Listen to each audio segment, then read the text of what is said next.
Hi everybody, ArcLad84 here, and welcome back to another episode of Let's Play Arc the Lad 2. Alright, first off, I guess I should tell you what happened previously. Not much, since we pretty much just breached the outer walls of Ralia, trying to make our way inside the city. Which that in itself took a short bit of doing, since we kept having to deal with some of our good characters dying instantly, thanks to some of them knowing death, which I didn't really fear much of it before, but I'm really starting to dislike it now.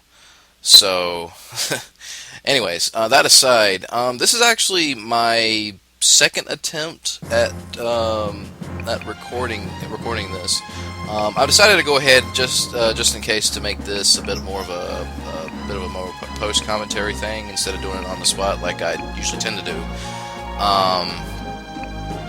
Since there's a lot that we're going to be going over to cover, and I've decided to cut this up into about 2 or 3 parts. And sorry if you can hear that sound. Anyways, so basically, after taking over the wall, I have to count my left. We decided to back out, since we now secured our way inside the city streets from here on. And what that battle you pretty much just saw was a previous battle from before against some, I believe it was some archmages and some death lizards.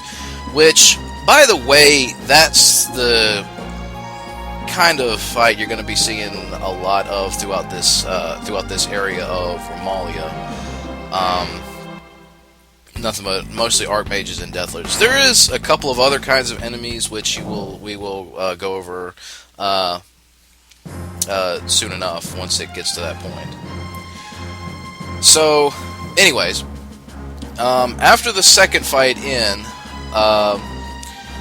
there comes to a point where you'll get to a gate, or at least it appears to be a gate that is guarded. That's actually going to come into play soon enough. So after taking out this next fight here is when you discover that they actually have another means of security with trying their damnedest to keeping you from getting to the castle. So even though you may have been blocked for now, good thing is you do get a safe house that you can quickly retreat back to in case you need to heal yourself if things get pretty crazy. Which is always helpful. Not only that, but you also get, of course, a place to save. So that in of itself should help a lot, since the next little bit throughout this area is going to be pretty much battle after battle back to back. It's pretty crazy, and especially with the levels of them being over between 103 all the way up to, what was it? I think it was level 110, I think. So that's why I say before, if you have to, please by all means feel free to level up your characters a little bit if you need to. It never hurts. Just in case. But thankfully, this is another good reason why I like having Arc and Toshround, since they both have a means to practically cripple, just about any single monster that you come across, and bring them down to a bit of your level to where it's easier to deal with. So after you rest up, since there's no other direction to go, start by taking a detour to the east here across this bridge.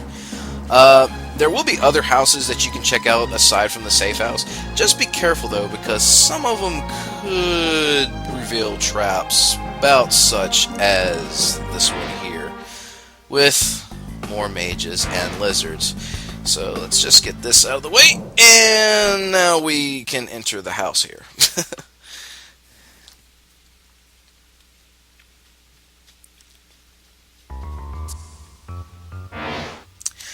Okay, finally, a bit of a different battle here. We've got some more. I think there's more. It's more of those. Whatchamacallem? Druids, and we got some gargoyles. These particular gargoyles here, I really find so annoying. Not because, and no, it's not because of the fact that they know death. God knows we got enough monsters that know death. They try to use it on you. No. Reason that I don't like these guys is because they have the ability Mind Buster, which will really put a cripple on your MP. Especially if you got, like, say, a healer or some pretty nasty mages that use a lot of MP. And there's one thing you especially don't want to be going toe to toe with these guys without is having a good amount of MP. I can't even talk right. Sorry. So. Actually, I also discovered something else. You might recall that the druids also like to sometimes spam the ability known as Easy Shoot. Well, I really didn't think much at first about it because it's like, why should I care if I'm not able to throw items because I'm not going to throw it at monsters? What I did not take into account is that with Easy Shoot, you won't be able to throw a space past yourself. Sure, you can throw items on yourself, but what if you needed to throw items to help other teammates? Here's a good example. Say one of your good people dies, and you don't have anyone that knows Resurrection. In other words, if we don't have Shantae in our party, your only chance of reviving someone is Revival Dust. But of course, to do that, it will require having to throw it a space adjacent from you. If Easy Shoot is on you, how are you to do that? I discovered that real quick when I was practicing battle. I was like, oh damn. So then that's when I realized that Easy Shoot was actually a lot more worse than I thought it would be. But other than that, other than the fact that you may have trouble reviving someone if you don't have a healer that can do resurrection, not really much else. At least I don't have to.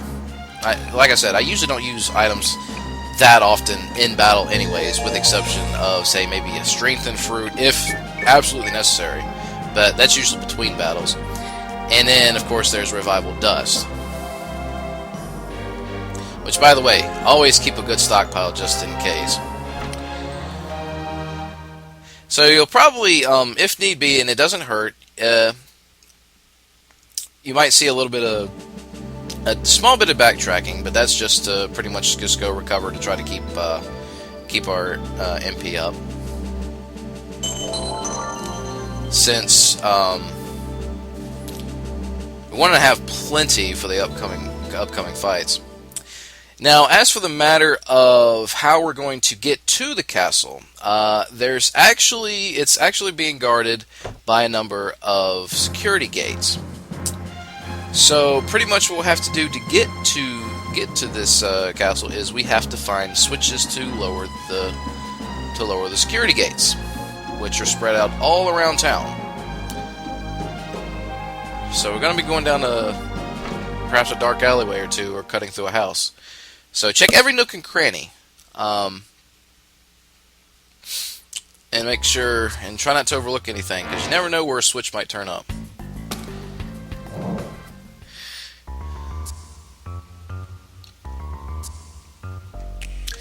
And of course, always keep an eye out for any treasure you come across, like that Death Rosary, for example. Again, like certain other weapon I had at one time. Really good to have if you had a demi-monk or monk monster in your party. I swear there were times I could have sworn that, back in my head, for some reason I kept thinking that Gogan could also use weapons like that, but that's just the only thing he's got is prayer beads, and that's not a weapon, that's an accessory. So I gotta stop thinking that. Anyways, I'll also sometimes try to keep my inventory, keep plenty of space over my inventory for whatever we come across, because these monsters will drop quite a few items here and there. Like you might see a mint here and there. You might see a speed bottle, or usually a lot of junk that I don't usually really mess with. But then you've got stuff like, if you get lucky, you can find a revival dust. That's good to have, or recovery fruits. Even though they don't recover as much as strengthened fruits, they're still okay. They're still good to have in handy in between fights. And then there's the magic apples, which that's a big plus, because magic apples, that's your only means of recovering your MP, mostly. So it looks like we found the second switch, which that's cool. So with the first two gates at the front end down, we now have a clear shortcut to retreat back to the safe house in case we need to heal. Which in this case, I think that's what we're going to do right now. Yeah, I'm just checking around to make sure I wasn't missing anything, because you never know what kind of hidden treasure you might turn up.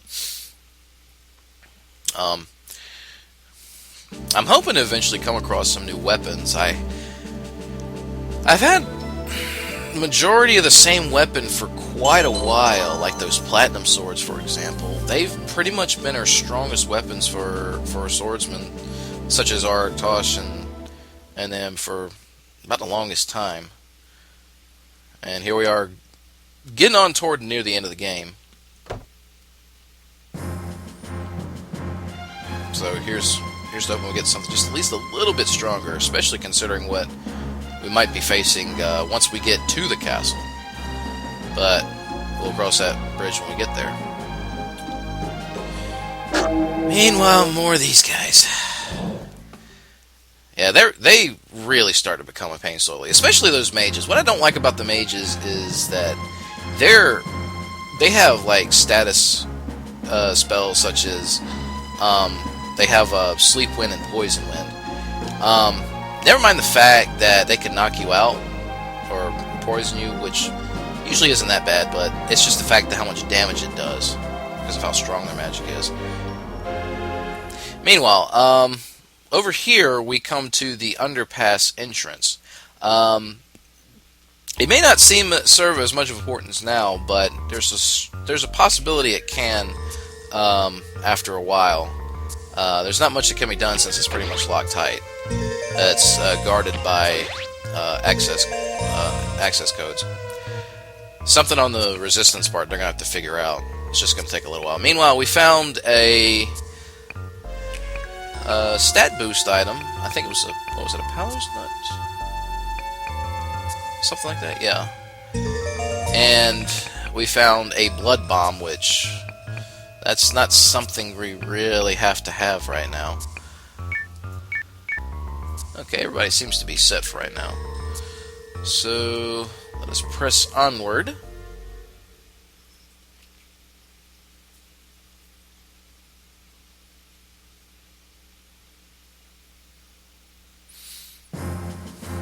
So yeah, we're going to come back here later on. For now, the only other place we can go is... Let's see, since the gate's locked here is locked tight, we're going to have to cut through one of the housing units here.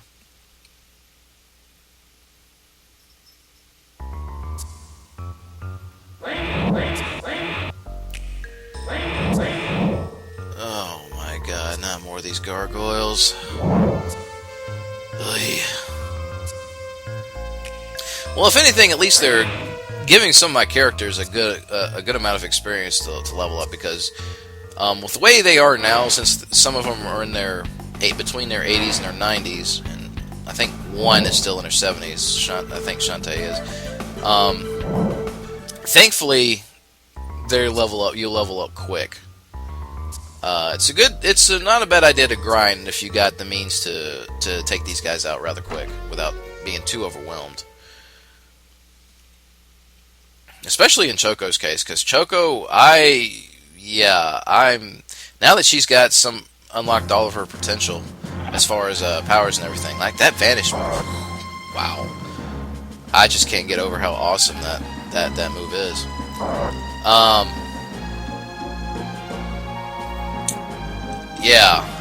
She's gonna need to get some serious level ups in her before we take on the castle. Definitely. It'd be nice if I can get her up at least between 95 to 100 before advancing. Probably the same for some of the other members of the party. But I'm probably going to have to go on a bit of a grinding session later. So for now, I'm just going to focus on this. Looks like we got some resistance members here. What are they doing here? Not really saying much. Well, you stop bothering me. You're going to butch the surveillance job. Surveillance? Wait, are they trying to spy on... Oh no. Oh no. Crap. Get out of here fast. Okay, I'll try to get out of here. Oh no. Another surround attack. I hate these! I think that text glitched out a little bit. But anyway, yeah. I think this battle ended up... I think that kind of left a couple of us banged up a bit. But we persevered. Ooh, the Tower of Guards shoulder guards. And a creepy face. Let's check these out real quick. Let's see. Tower Guard. Now, if memory serves, I believe it's the Tower Guard that we needed to make one of Poco's best weapons from the Combined Shop, which I will definitely see to that later on once we are done, at least with this area. That's really going to come in handy for him. As for the creepy face, probably not going to bother with it. There's really not much point. Especially considering I don't have a ghost monster in my party that I'll be using.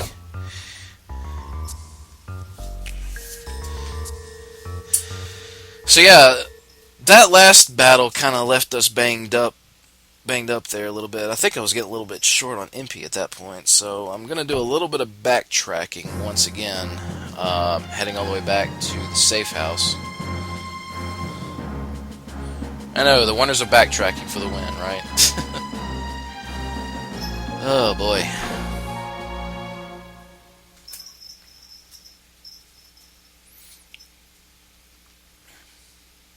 At least we're making some progress.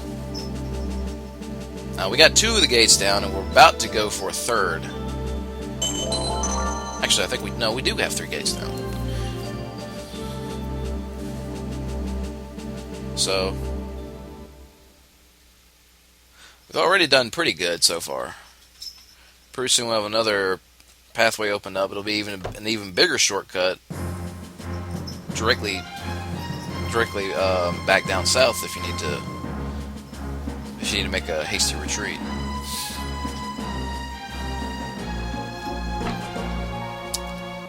And also, thank God these battles do not respawn. At least not until you completely leave the area. Then they might respawn, but as you're trying to explore throughout this place, they won't come back. So I'm very glad for that.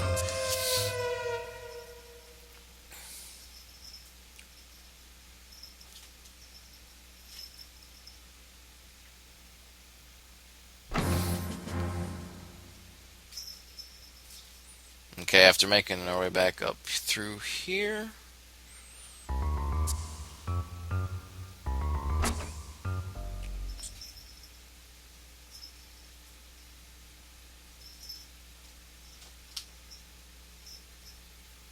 Okay.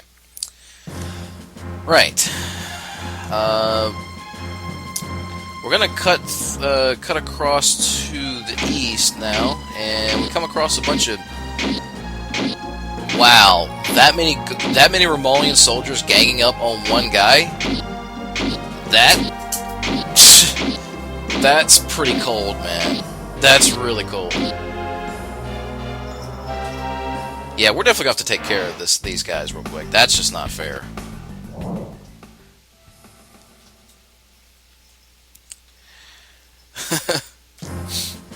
And it's actually also important that you save this guy because it was actually guarding the next house you can check out, which I believe has the last switch for the fourth gate that needs to be lowered.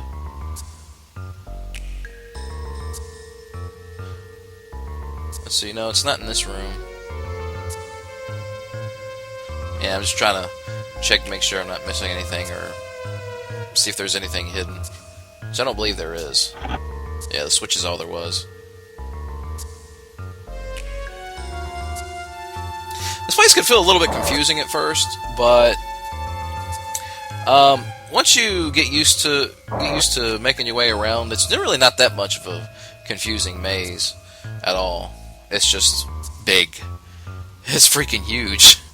I mean, heck, it could have been a lot worse. I mean, if there weren't so many houses lined up, there could be more. Or actually, no, I take that back. If there weren't so many gates locked up, you could probably really get lost throughout the entire city.